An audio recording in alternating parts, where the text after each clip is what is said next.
kebijakan politik. Ini kebijakan yang menurut saya luar biasa. Yang pertama apa? Akbar memperkenalkan sistem birokrasi yang kalau pakai hari ini namanya birokrasi yang profesional. Melihat keahlian. Sebenarnya ini bukan yang pertama. Sejak zaman dinasti Abbasiyah misalnya, termasuk beberapa pejabat Umayyah, itu ada yang pejabat itu non-muslim. Akbar mengambil kebijakan bahwa yang jabat ya yang ahlinya. Jadi tidak dilihat dari suku apa atau dari agama apa. Yang seperti kita gegerkan kemarin, itu kalau niru sejarah itu kalau di Akbar ndak lihat identitas suku atau identitas agama, tapi kemampuannya. Jadi kemampuannya mengelola. Dan itu dilakukan Akbar. Milih pejabat secara profesional. Bahkan nanti penasehat-penasehatnya Akbar itu lintas agama. Kalau sekarang mungkin staf ahlinya. Staf ahlinya itu macam-macam, non-muslim banyak, yang Hindu juga banyak. Terus yang kedua tadi ya, toleran, plural, dan kesetaraan.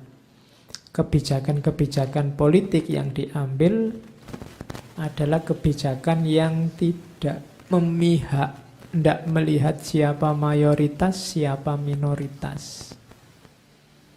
Jadi itu tadi yang disebut adil. Misalnya itu contohnya, pihak-pihak yang berperkara akan diadili sesuai dengan kitab suci agamanya masing-masing. Jadi tidak dipaksakan dengan undang-undang negara yang dasarnya agama Islam. Kalau yang berperkara orang Hindu ya pakai hukumnya orang Hindu. Kalau yang berperkara orang Kristen ya pakai hukumnya orang Kristen. Itu di kebijakan politiknya Akbar. Jadi cara berpikirnya terbuka. Terus yang ketiga, kebebasan beribadah, kebebasan membangun tempat ibadah, dan kebebasan merayakan hari raya, hari besar agama masing-masing. Jadi masyarakat dibebaskan beribadah, dibebaskan membangun tempat ibadah, dibebaskan merayakan hari besar ibadah sesuai keyakinannya masing-masing. Kebijakan semacam ini mungkin di tempat tertentu kita butuhkan hari ini. Kan tadi ada berita orang merayakan Mulutan kena bom bunuh diri. Itu berarti apa? Ada yang lebih tidak cerdas dibandingkan dulu. Jangan-jangan kita berkembang semakin lama semakin tidak pinter. Wong orang dulu aja sudah ngerti bahwa kebebasan beribadah itu dijamin, kebebasan membangun tempat ibadah dijamin, kebebasan merayakan hari besar agama kepercayaan masing-masing dijamin.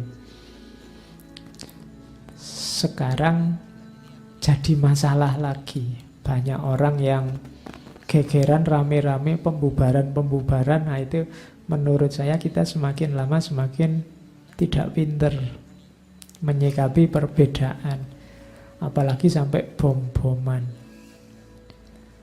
bunuh-bunuhan sesama saudaranya sendiri. Itu mungkin kita perlu sosok kuat seperti Akbar. Dia juga banyak dihujat ulama-ulama zaman itu beberapa kebijakannya, tapi dia ulama yang kuat, dia raja yang kuat, umarok yang kuat. Terus